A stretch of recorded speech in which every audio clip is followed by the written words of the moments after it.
Greetings in the name of His Majesty, Emperor Haile Selassie I, King of Kings, Lord of Lords, conquering Lion of the tribe of Judah, through the lineage of King Solomon and the Queen of Sheba. Right now, I would like to bring forward to the microphone the brethren Rasnaya. And I'm just going to bless this room real quick so we can forward and highlight up violations on this coronation day of His Imperial Majesty and Her Royal Highness Empress Melina. So and I say, Father God, we thank you all for coming. We want to give thanks for King and Queen, equality in all things, and the children too, for they are the future. We give thanks and forward growth in everything I do. Make it bountiful and plentiful. Give thanks and honor unto the Most High. Jah Rastafari. Blessed Haile Selassie. Yes, sir. So we're gathered here on this occasion to celebrate the 87th anniversary since the coronation of His and Her Imperial Majesty.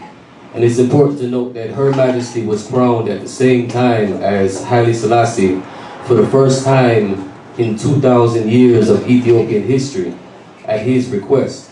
So we give thanks to all of the lovely empresses who decided to bless us this evening. So with this coronation, His Imperial Majesty fulfilled the prophecy written of in the book of Revelation, chapter 5, verse 5. Brethren Rastad is going to kind of help us get a biblical context to the whole thing. So, brethren, if you could read off Revelation 5:5 for the people. Greetings in the name of His Imperial Majesty, Emperor Haile Selassie Rastafari. Revelations 5:5 says, And one of the elders said unto me, Weep, no, behold the Lion of the tribe of Judah, the root of David. He prevailed to open the book and to loose the seven seals. Therefore. Yes, sir. So, the root of David. And there's a promise that occurs in the Bible many times. The promise of Jah concerning the throne of David, that it shall be perpetual on the earth, and that it shall be without end. Brethren, could you give me Jeremiah 33:17? For thus saith the Lord, There shall never be end to men of David, none who sit upon the throne of the house of Israel. There shall never be an end. But we know from reading the Bible that there were no more Davidic kings after the children of Israel were taken captive into the land of Babylon. The last king, Zedekiah, was shipped off to Babylon, and the heirs to his throne were executed. So what about the prophecy then? Many years before Zedekiah was taken into Babylon, the throne of David was established in Ethiopia. And we can read about this in the book of Chronicles and the book of Kings. Can I get 2 Chronicles 9:1? And when the queen of Sheba heard of the fame of Solomon, she came to prove Solomon with hard questions at Jerusalem, with a very great company, camels and bear spices and gold in abundance, precious stones. When she was come to Solomon, she communed with him of all that was in her heart. So the Bible kind of gives us a limited account. It covers it in 2 or 3 chapters. But there's a book from Ethiopia. This book right here is called The Glory of the Kings, the Keber Negas. And this ancient scripture sort of tells the story from the perspective of the Queen of Sheba, who we find out was named Makeda. So Makeda returned to Ethiopia from her journey to Israel. The Keber Negas says she stayed 6 months with Solomon. And she returned with the wisdom of Solomon, but she also returned with something even more important, which was a son, the root of David, who we know as King Menelik I. And his dynasty was established in Ethiopia, and he was the first of 225 emperors which maintained the throne of David for 2,000 years of history when there was no king in Israel. To this day, there is no king in Israel because the throne of David rests with His Imperial Majesty, Emperor Haile Selassie I. Jah Rastafari. Brethren, let me hear Jeremiah 23:5. Behold, the days come, saith the Lord, that I will rise unto David a righteous branch, And a king shall reign and prosper and shall execute judgment and justice in the earth. And this day Judah shall be saved and Israel shall dwell safely, and this is his name, whereby he shall be called the Lord our righteousness. Rastafari. Ladies and gentlemen, it had been traditional to sit on the throne of David that when the king was crowned, he was crowned by himself. So one of the things that stands out for the Solomonic dynasty under the crownage of Emperor Haile Selassie I is that he insisted that his wife and life partner and queen be crowned with him simultaneously,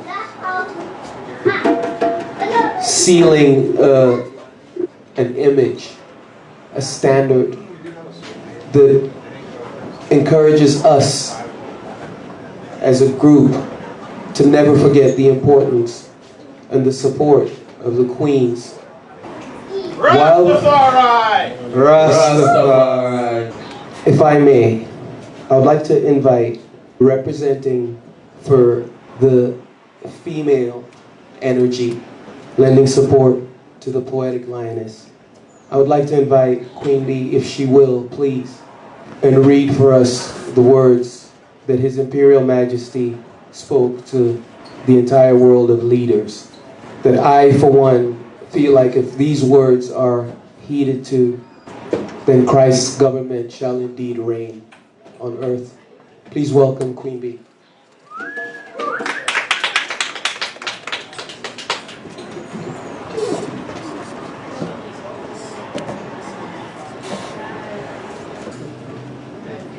That until the philosophy which holds one race superior and another inferior is finally and permanently discredited and abandoned, that until there are no longer first-class and second-class citizens of any nation, that until the color of a man's skin is of no more significance than the color of his eyes, that until the basic human rights are equally guaranteed to all without regard to race,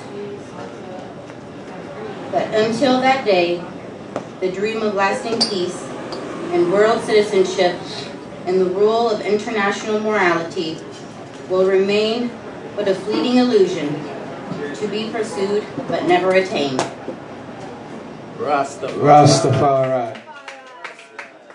So on November 2nd, 1930, envoys from 72 nations came to witness the coronation of His and Her Imperial Majesty. According to the National Geographic magazine at the time, this is what they said.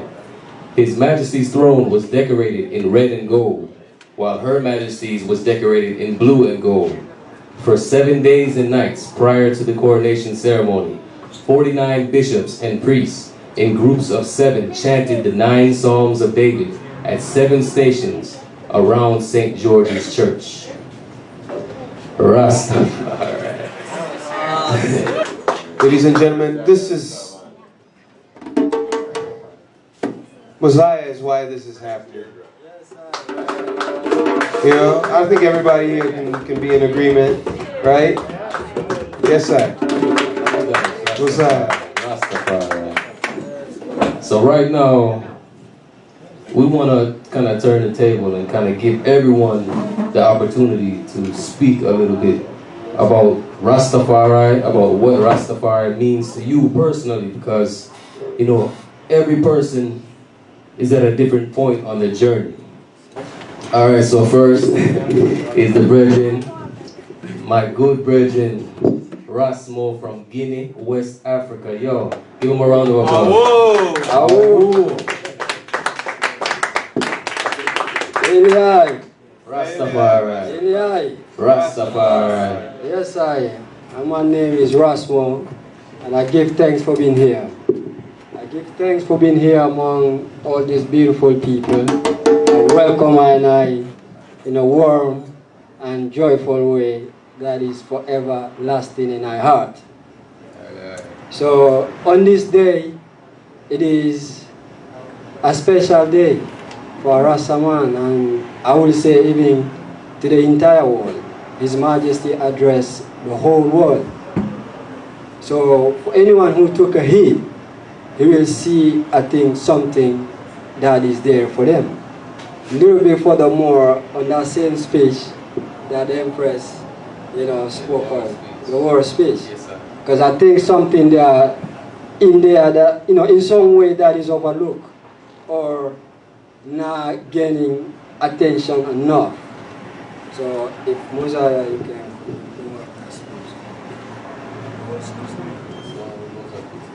So His Majesty took the opportunity among the League of All Nations, or mostly all nations that was present on that day, October 4th, 1963, right? Right. See, a special day, So furthermore, His Majesty went furthermore to speak of certain things that I think is very more important to pay attention to.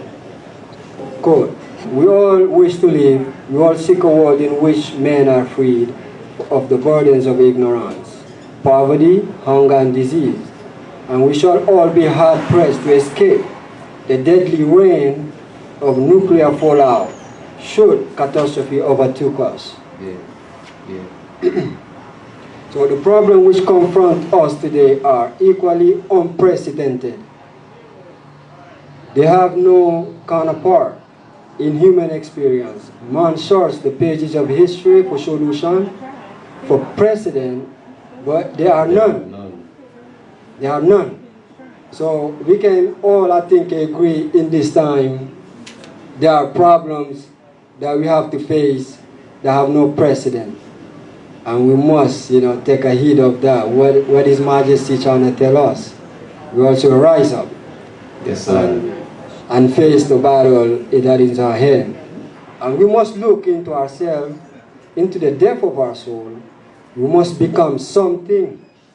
We must become something that have never been, and for which our education and experience and environment have ill prepared us. Yes, sir. What is Majesty talking about here? So The words of Rastafari. relevance in this time. Yeah. His words At are that more time, relevant. 1963, he spoke of there shall be until still now that our environment, our experience, our education have ill prepared us to be. So meaning you must become something that you haven't been before to face this battle. Yeah. And His Majesty teaching is full of, not just spiritual knowledge, but practical knowledge. Things that apply to us on an everyday level. Absolutely. Like, it's not just like a pie in the sky type of philosophy. It's about right here or right now. Like Bob Marley said, if you know what life is worth, you will look for yours on earth. From my experience in America, I came from Guinea. I was in 2001. And as a youth man, coming from a big family abroad, big family. I have 10 brothers. Sure. Oh. Oh, indeed. 10 brothers straight up. 8 brothers from same mother. See? So, there was a shock of something that you have to face, being alone in this thing. And His Majesty and the words of Rastafari show me family that I missed out.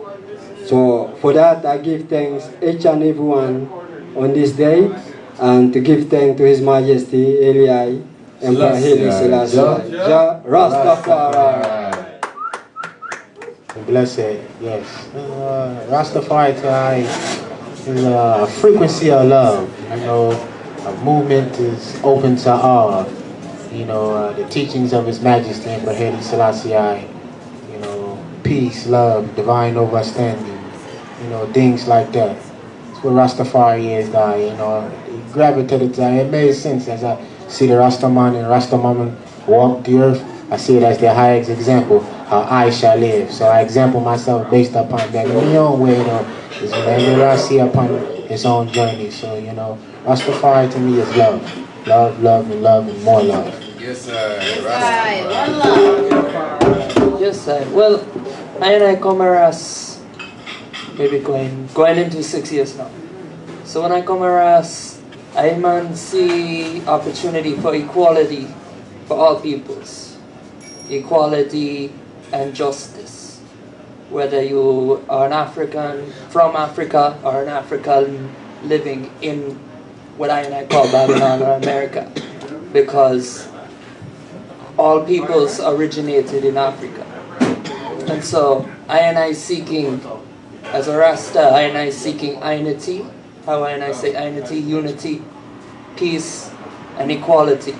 But before we can have any of that, I say as Rastafari and as people of free consciousness, we must obtain that and fight for that. So that is what I think as Rastafari on this current cycle and this current levels. So as His Majesty says, until the color of a man's skin is no more significant than the color of his eyes, there must be war. So I say, don't go look for the war, but be prepared for the war. Keep your peace, but keep your fire. So Fire that's what night. I say. Yeah, I'll say something about the fire that Rasnaya is talking about. The question was, what does Rastafari mean to you individually? So I'm jumping off of his point about fire, but I'm speaking about my experience. For me, this is fundamentally about survival, the survival of my flesh while I'm still in it, and the survival of my soul in the future. So it's about life. Now I have heard somewhere in the Bible that we have referenced, there's a story about a man named Yeshua. We know him as Jesus, the Christ. And the Christ tells a story that life is forever if you know God. Christ did not put the attention on himself. Christ put all the attention during his ministry on God. And Christ said that he will return once again in flesh like we experienced him the first time. And he will come in a new name that will be dreadful and terrible amongst the heathen. And this new name, he will be known as the King of Kings and the Lord of Lords and the conquering Lion of the tribe of Judah. Elect of Jah. It's written in the Bible. So what Rastafari means to me is about the gift of life forever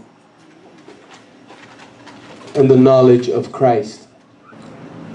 That is what His Majesty and the Solomonic dynasty represents. My life's work is to take the spotlight off the cannabis and off the reggae music as being what Rastafari is about. True. Because Rastafari is about Christ. Yes, sir. The Almighty God in flesh, as written in the Bible, we find manifest, and we celebrate the fulfillment of that prophecy here tonight. Selassie. Selassie, Jah. I just want to read a quote. This whole book is filled with His Majesty's teaching. It's about 700 pages, and it's just the selected speeches, just a few.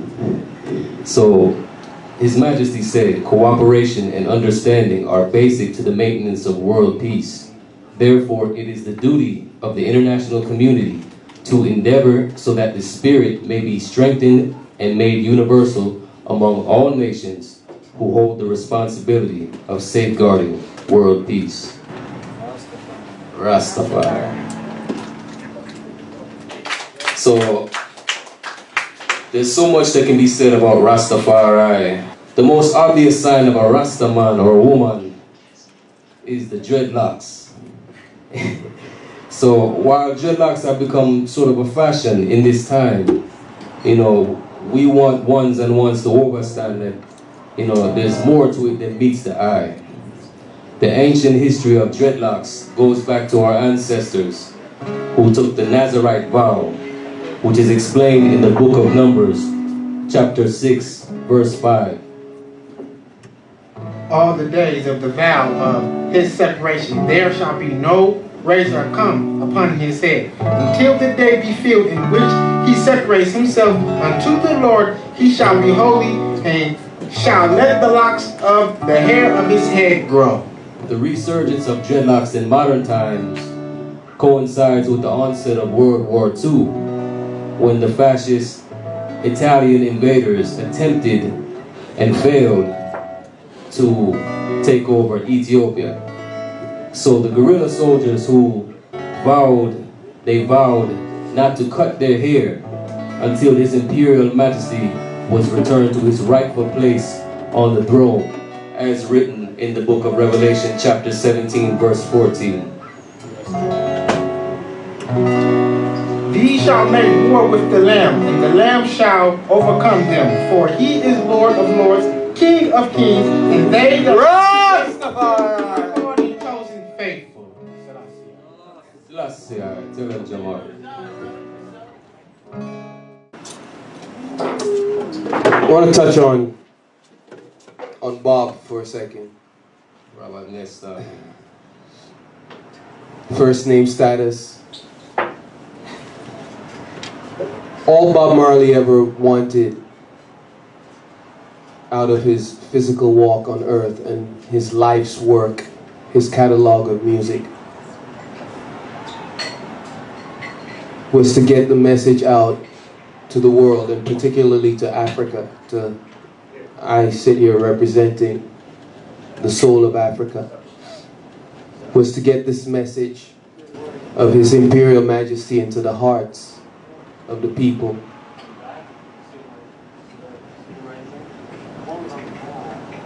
There's so much more association with Bob Marley and the commercial side of his life, the commercial side of his work, the cannabis. All Bob wanted out of his work for himself was for the people to know about His Imperial Majesty. So tonight, if it wasn't for Bob Marley's work, I know I myself would never have heard the name Rastafari, because this is not something that they teach. I mean, I'm from Africa. I went to school in Africa. For an African child not to learn, for it not to be part of my academic curriculum, for me to hear it from a Rastaman way from St. Anne's in Jamaica. This is the value of this man's work. The herb is nice. We love the herb. The bass lines are lovely. But the message is still that the King of Kings and the Lord of Lords and the Lion of Judah has returned and is represented in flesh. Alright, yes sir. So there's a picture that I posted last week on Facebook. I post pictures of His Majesty every day with a quote. And this particular picture, I didn't even recognize the significance of it. It's His Majesty standing by a bookshelf, reading a book. We don't know what the book is, but that's not the important thing. On his bookshelf, there's a plaque, and it reads, "The government shall be upon his shoulders." So what does that mean?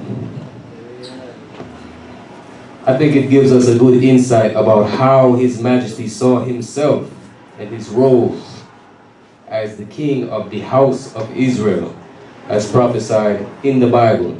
Because this quote is actually a quote from the book of Isaiah, chapter 9, verse 6. For unto us a child is born, unto us a son is given, and the government shall be upon his shoulders, and his name shall be called Wonderful Counselor, the Mighty God, the Everlasting Father, the Prince of Peace. Rastafari! So we give thanks to one and all for coming out to the first annual celebration, the 87th year of His Majesty, and we look forward to seeing everyone next year, November 2nd. God bless you and keep you until we see you again. Rastafari. Selassie. Rastafari. Jah live. Blessed love. Spirit strong.